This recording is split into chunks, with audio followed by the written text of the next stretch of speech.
कल आए झारखंड विधानसभा चुनाव परिणाम के बाद अगर सबसे अधिक किसी पार्टी को नुकसान हुई तो वो है भारतीय जनता पार्टी। भारतीय जनता पार्टी जहां ये मान के चल रही थी कि राज्य के ओबीसी, आदिवासी और फॉरवर्ड कम्युनिटी के नेता इस बार भारतीय जनता पार्टी की नैया को पार लगा देंगे, लेकिन जब परिणाम सामने आया तो भारतीय जनता पार्टी के ये सारे सुरमा धराशायी हो गए। सबसे पहले मैं बात करता हूं आजसू सुप्रीमो सुदेश महतो की, जिस पे उम्मीद थी कि इस बार शायद वो पिछली बार से अच्छा परफॉर्मेंस करेंगे, लेकिन उनकी लुटिया डुबो गए जयराम महतो। वो जयराम महतो जो महज 29 साल की उम्र में झारखंडी एकता और अस्मिता, जल जंगल जमीन बचाने की बात को लेके पिछले 5 वर्षों से आक्रामक रूप अपनाए हुए हैं। और जयराम महतो ने हेमंत सोरेन के खिलाफ मोर्चा खोला था, लेकिन जयराम महतो की प्रेजेंस ने भारतीय जनता पार्टी की 14 सीटों पर हार के लिए एक तरह से सीधे तौर पे आप कहे तो अपनी नींव रख दी। और सबसे बुरे दौर में झारखंड के वो आदिवासी नेता जो कभी भारतीय जनता पार्टी के सिरमौर हुआ करते थे और कहते थे कि बिना उनके झारखंड में भारतीय जनता पार्टी सत्ता में नहीं आ सकती और बिना उनके भाजपा झारखंड में नहीं है। अर्जुन मुंडा हो, बाबूलाल मरांडी हो, चाहे सीता सोरेन हो, चाहे गीता कोड़ा, ये सब वो नाम है जो झारखंड की राजनीति में भारतीय जनता पार्टी के बड़े नाम है। और इनका हस्न ऐसा हुआ मानो कि वहां निर्दलीय भी इस हस्न में ना हो।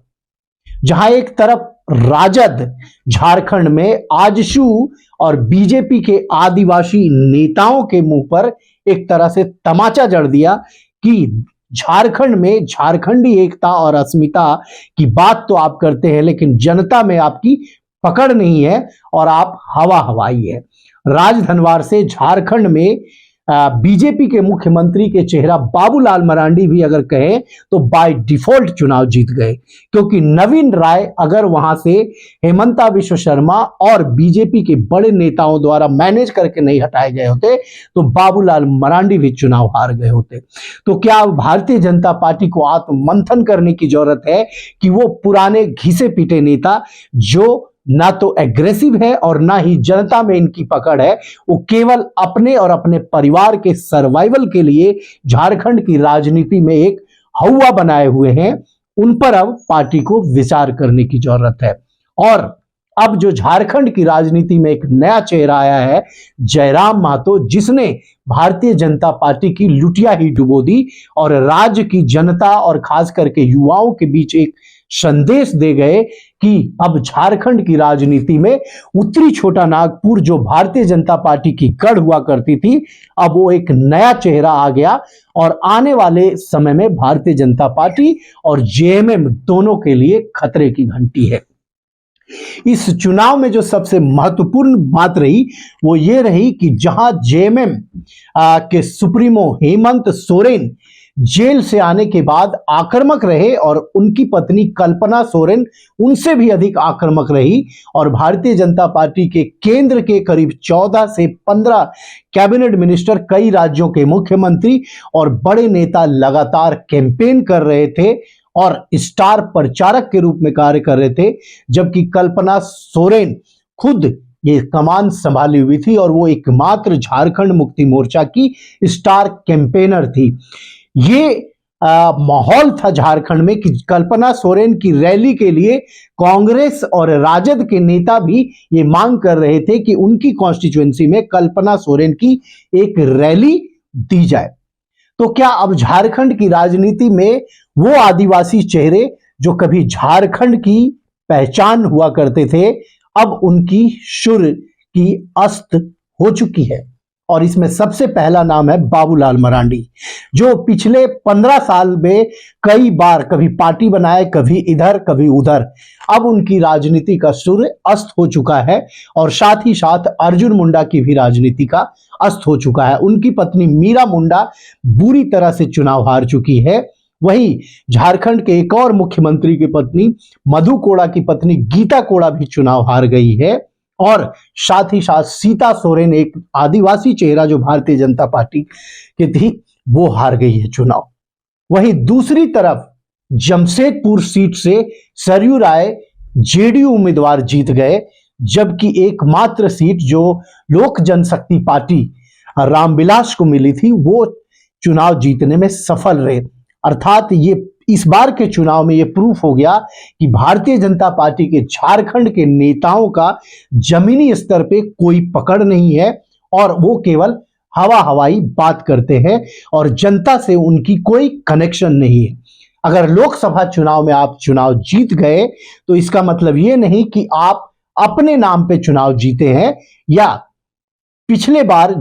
2019 के चुनाव में, लोकसभा चुनाव में जो भारतीय जनता पार्टी की परफॉर्मेंस रही थी, 12 सीटों पर चुनाव जीती थी, वही 2024 के चुनाव में 9 सीटों पर चुनाव जीती। लेकिन नेता ये मानने लगे थे कि उनका भी प्रभाव है और इसी का परिणाम है कि बीजेपी जो है बहुत अधिक लूज नहीं की। इस पूरे चुनाव परिणाम के बाद एक और नेता जो झारखंड में तो पॉपुलर नहीं है लेकिन झारखंड के बाहर बहुत पॉपुलर है, और ऐसे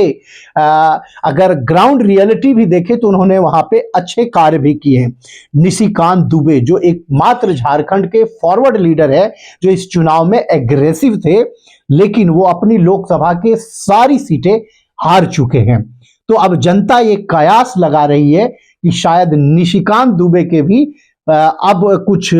जो पद हैं और जो उनकी एक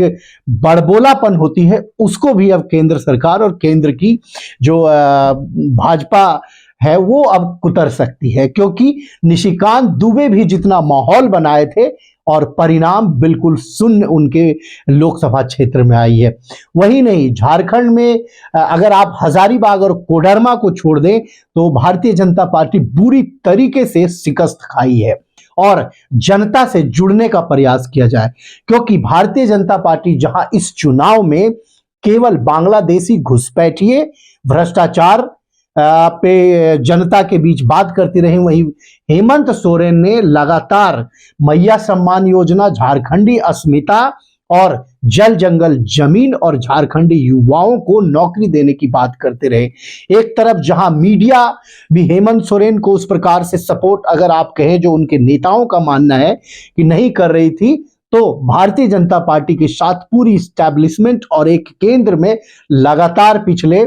15 वर्षों से शासन कर रही सरकार साथ में थी। उसके बाद भी अगर जेल से निकलने के बाद हेमंत सोरेन चुनाव जीत गए तो इससे एक स्पष्ट संदेश झारखंड और देश में गया कि भारतीय जनता पार्टी के राज्य के नेता बिल्कुल नकारा है और उनकी कोई भी जनता पे पकड़ नहीं है और ना ही राज्य की जनता उनको वहां पे अब नेतृत्व करते देखना चाहती है। तो क्या इस चुनाव परिणाम के बाद अब भारतीय जनता पार्टी अपने आप पे आत्ममंथन करेगी और झारखंड के उन नेताओं को अब साइड करके नए और एग्रेसिव चेहरों को स्थान देगी? ये तो आने वाला वक्त ही बताएगा, लेकिन फिलहाल भारतीय जनता पार्टी को 5 साल अब झारखंड में सत्ता से दूर रहना पड़ेगा और ये झारखंड के लिए एक अलग बात हुई पहली बार कि वहां पे आजसू पार्टी जो युवाओं की पार्टी मानी जाती थी उस पार्टी की शुरुआत हो गई। उसके एकमात्र उम्मीदवार जो मांडू से जीते हैं वो बड़ी मुश्किल से 231 वोटों से जीते हैं, जबकि जयराम महतो का उद्भव झारखंड की राजनीति में एक नया जोश युवाओं के लिए। तो क्या भारतीय जनता पार्टी अब आजसू के बजाय शिफ्टिंग में जयराम महतो की पार्टी के साथ जाना चाहेगी? ये भी अब चर्चाएं तेज होने लगी है, क्योंकि जयराम महतो के हेमंत सोरेन और जेएमएम और उनकी पार्टी के साथ अच्छे रिश्ते नहीं रहे हैं, क्योंकि उन्होंने उनके खिलाफ आवाज उठाई थी। लेकिन राजनीति में कुछ भी संभव है और ऐसा भी संभव है कि अब हेमंत सोरेन कोई उनको बड़ी पोस्ट देकर उत्तरी छोटा नागपुर में जो एक बहुत बड़ा भाजपा का गढ़ है वहां पे सेंध मारी कर भाजपा की जो किलेबंदी है इन इलाकों में करने का प्रयास करेगी। धन्यवाद। आप लाइक करें, शेयर करें, सब्सक्राइब करें।